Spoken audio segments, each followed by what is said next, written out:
Hi, everybody, and welcome back. Today, we're going to continue on our discussion about the determinants of interest rates by looking at how the market sets interest rates and how the demand and supply curves are affected in the bond market.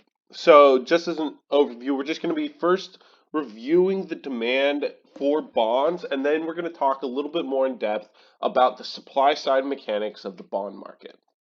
So, as a refresher, by now in equation one, you should recognize this as the price for a coupon bond, where in the first term it's the sum of all future coupon payments, and then the second term is the face value that is brought back into the current period by time discounting it by the interest rate raised to the last period when the future or when the face value is going to get repaid.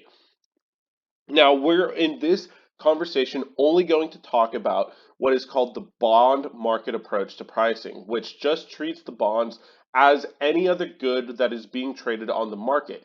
And the reason why we do this and treat it this way is because it fits a lot of the stylized facts that you learned in your beginning and intermediate micro classes about the supply and demand curve for markets. So if you look at figure 4.1 down in the bottom left, this looks just like any demand and supply curve that you see, where in this case, we're just talking about the uh, supply and demand for bonds. Now, note one exception to the price of the bond. Remember that we're not really interested in the price as much as the interest rate or the yield to market.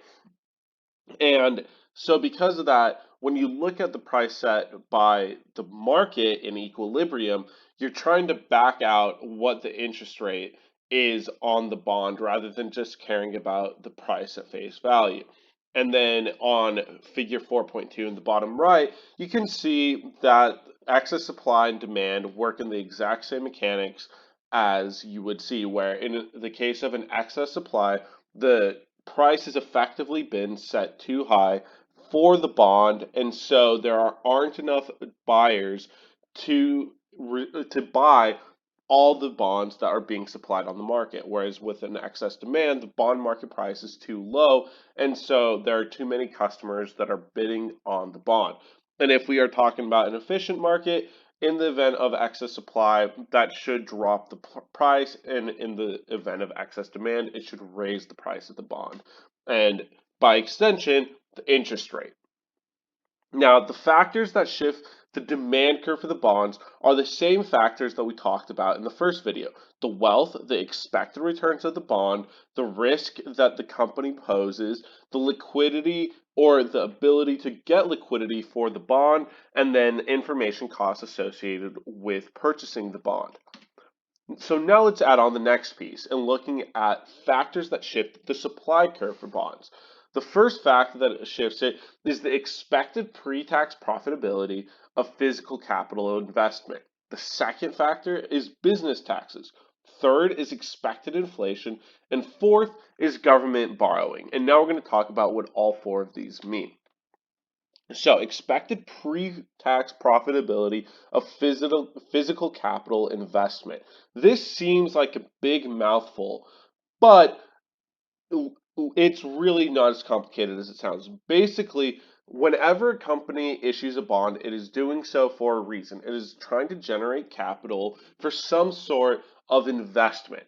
And we have to remember that anytime we purchase a bond, is that the money that the company generates isn't just going to be sitting around, it's going towards something.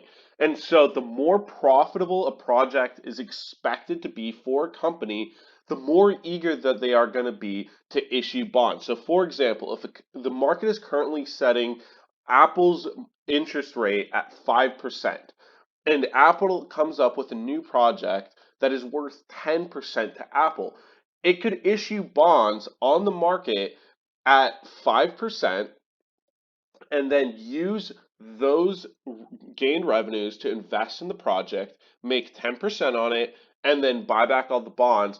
So they would net about 5%, holding other market factors constant. So this is this is exciting for companies when they see a very positive capital investment and they would be eager to issue more bonds.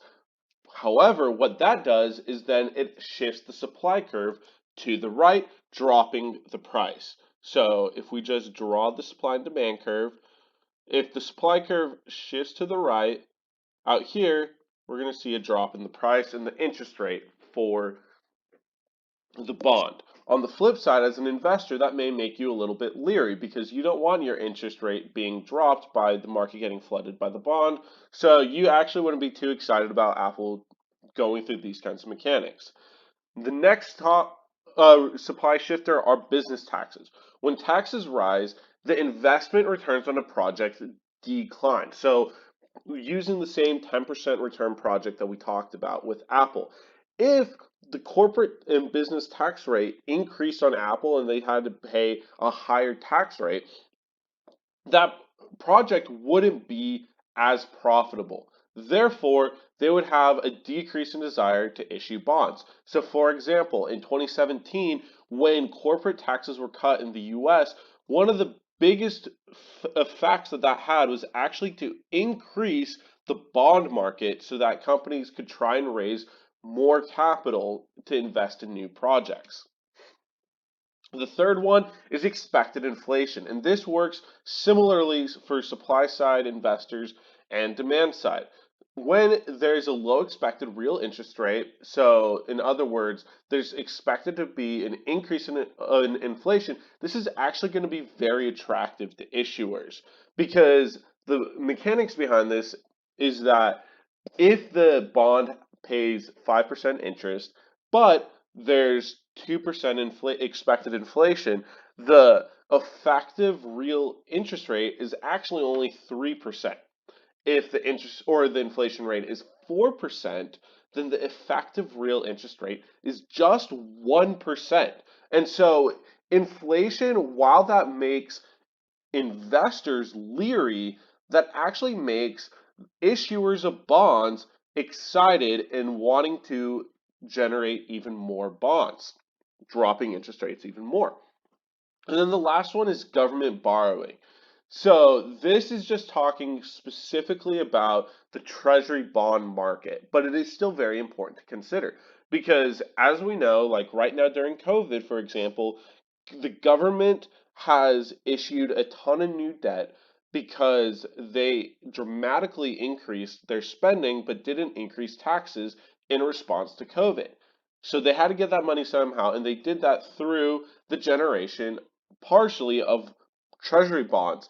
And because of that, that shifted notes to the right, the supply to the right, and dropped the real interest rate on treasury bonds. So these are all factors to consider, not just as a company when you're trying to decide whether to issue bonds, but as an investor as well. Because as I mentioned, a lot of these will also affect investors' excitement to buy a bond on the market.